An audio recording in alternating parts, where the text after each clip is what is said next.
യുഎസിലെ east സ്ലിപ്പിയിലെ saint Mary's ദേവാലയ മുറ്റത്തുള്ള ഈശോയുടെ തിരുഹൃദയ രൂപത്തിനു നേരെ സാമൂഹ്യവിരുദ്ധരുടെ ആക്രമണം.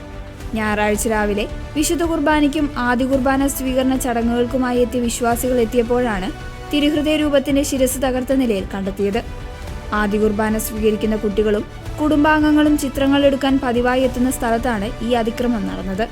തുടർന്ന് നടത്തിയ തിരച്ചിലിൽ രൂപത്തിന്റെ ശിരസ് സമീപത്തെ കുറ്റിക്കാട്ടിൽ നിന്ന് കണ്ടെടുത്തു. ഇടവകയിലെ അംഗങ്ങൾ സംഭവത്തിൽ വലിയ ആശങ്ക രേഖപ്പെടുത്തി. ഏതു മതത്തിൽ വിശ്വസിക്കുന്നവരായാലും ഇത്തരം പ്രവൃത്തികൾ ആരെയും വേദനിപ്പിക്കുന്നതാണെന്ന് അവർ പറഞ്ഞു. അതിക്രമം നടത്തിയ വ്യക്തിക്ക് വേണ്ടി പ്രാർത്ഥിക്കാനാണ് ഫാദർ അന്തോണി ഇടവക അംഗങ്ങളോട് ആവശ്യപ്പെട്ടത്.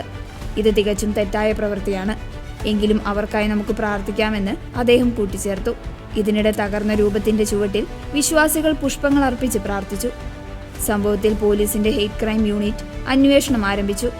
രൂപം ഉടൻ തന്നെ പുനഃസ്ഥാപിക്കുമെന്നും ഇതിനായുള്ള സഹായങ്ങൾ വിശ്വാസികളിൽ നിന്ന് ലഭിച്ചു തുടങ്ങിയതായും സഭാധികൃതർ അറിയിച്ചു.